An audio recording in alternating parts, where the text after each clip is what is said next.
anniversary celebrated last year, Parole Créatrice Info Télévision feels delighted to count you amongst its invitees on the 23rd of July 2022 in the occasion of the celebration of its 10th anniversary that will take place, God willing, at Love Divine Sanctuary. Let's come together to thank the Lord for His great works.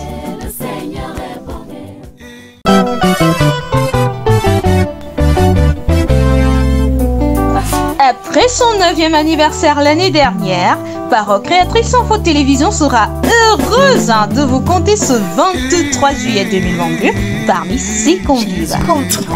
À l'occasion de son 10e anniversaire qui se tiendra du Boulon au Love Divine Sanctuary.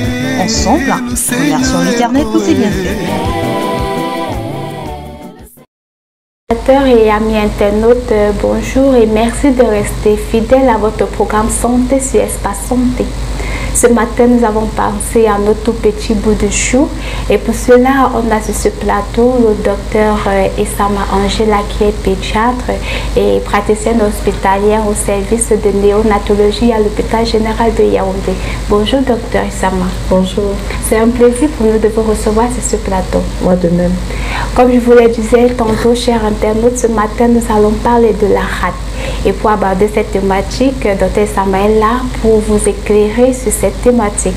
Dr Essama, pouvez-vous nous dire ce que c'est que la rate? Alors, la rate est un organe spongieux, c'est-à-dire de la consistance d'une éponge mou, de la taille d'un poing et qui se trouve sur le côté gauche dans l'abdomen, en dessous de la cage thoracique. Ok. Pouvez-vous nous donner le rôle de la rate dans l'organisme? Alors, le rôle de la rate dans l'organisme, c'est déjà de filtrer le sang et de détruire et de recycler les globules rouges. En général, on dit de la rate que c'est la poubelle de l'organisme. Ah, d'accord, la poubelle de l'organisme. Pourquoi est-ce qu'on appelle ça la poubelle de l'organisme? On l'appelle poubelle de l'organisme parce que, en général, tous les globules rouges qui sont détruits, parce que les globules rouges ont un temps de vie. Donc, quand ils sont détruits, c'est à travers la rate qu'ils partent de l'organisme. Ok, la rate est-elle indispensable à l'organisme ou à la vie? Et si oui, pourquoi? On ne peut pas vraiment dire que la rate est un organe indispensable à l'organisme parce qu'on peut vivre sans rate. Ah. Mais c'est un organe qui est très important. Mais sans rate, on peut vivre. Donc, on ne peut pas dire que la rate est un organe indispensable. D'accord. Pouvez-vous nous parler des pathologies de la rate? En général, les pathologies de la rate, la pathologie qu'on rencontre le plus, c'est ce qu'on appelle une splénomégalie. Mais la splénomégalie est très souvent le signe d'une maladie, comme je prends par exemple dans l'accès palustre, dans l'une des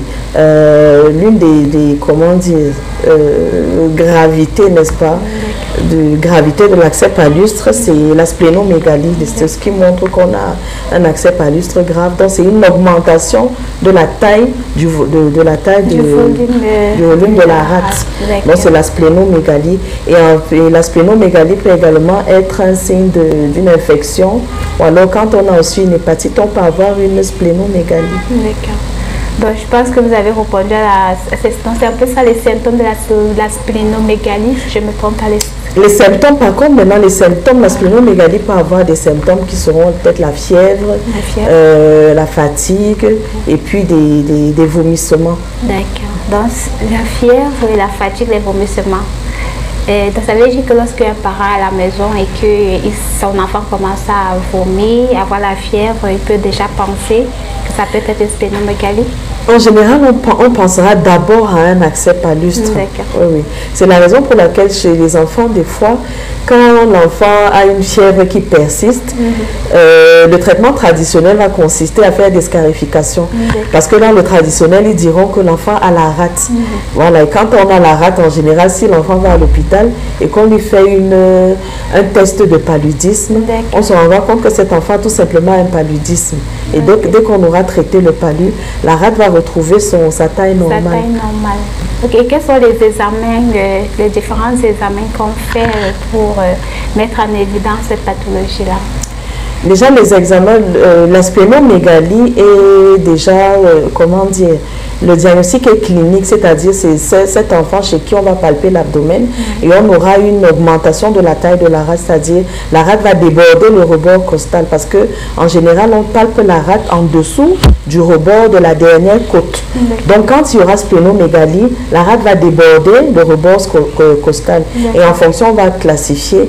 Donc on a une classification AQET, on aura AQET 1, AQET 2, AQET 3 et AQET 4 en fonction de la grosseur de la rate. Autre chose, on peut trouver des pathologies de la rate en faisant un examen comme une échographie par exemple, ou alors un scanner. D'accord. Et maintenant, comment est-ce qu'on traite la rate? Alors, le traitement de la rate, c'est tout simplement le traitement de la pathologie qui est cause de la splénomégalie. Maintenant, ça, c'est quand c'est une splénomégalie. D'autres pathologies de la rate, ça peut être lors d'un accident de la voie publique, on peut avoir une rupture de la rate. Donc, souvent, on est obligé de faire ce qu'on appelle une splénectomie, c'est-à-dire on fait une ablation carrément de la rate. Donc, le traitement des pathologies de la rate, c'est le traitement de la cause de la pathologie de la rate. Ok. Et maintenant, et vous, je sais pas si je peux me permettre, par rapport à ce traitement indigène là, est-ce que ça marche toujours? Vous avez déjà eu, c'est vrai que vous êtes clinicienne, mais parfois dans les villages, et puis il y a des internautes ou bien des téléspectateurs qui nous suivent dans les villages qui vont se dire, nous on traite ça au village, et vous, qu'est-ce que vous en dites par rapport à ça? Non, en général, moi, quand une maman arrive et qu'elle me dit, bon, on m'a dit que l'enfant, que mon enfant a la rate, moi, j'essaie de leur faire un petit cours. Je leur dis vraiment, quand on vous dit au village que l'enfant a la rate, c'est tout simplement pour moi, c'est un paludisme. Et la preuve est que à chaque fois que maman est arrivée, elle arrive avec des scarifications. Ça n'aide pas l'enfant. L'enfant a toujours sa fièvre et arrive, il est toujours malade. Et je leur dis, bon, on va faire une expérience. Donc, dès qu'on a donné le traitement de paludisme, tout simplement, la rate regresse et l'enfant va mieux.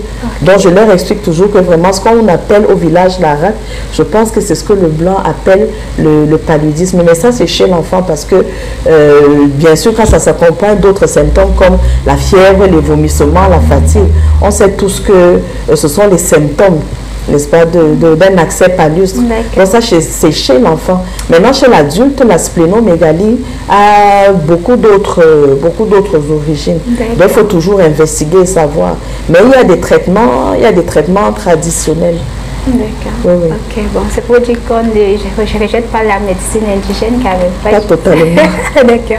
Voilà, comment on fait pour prévenir la rate, docteur? Est-ce qu'il y a un moyen pour prévenir cette rate-là? Parce que déjà, les parents à la maison, lorsque le petit bout de chou se met à crier, c'est pas vraiment agréable. Comment ils peuvent faire pour prévenir? Est-ce que c'est possible? Si on se dit que la rate, n'est-ce pas, comme moi je dis toujours que la rate c'est un signe de paludisme, donc c'est la prévention du paludisme, c'est-à-dire la moustiquaire imprégnée, assainir le milieu et que l'enfant n'ait pas de paludisme. Bien sûr, quand il s'agit de paludisme, parce qu'il y a d'autres maladies, ça peut être on a des tumeurs qui s'accompagnent souvent de splénomégalie.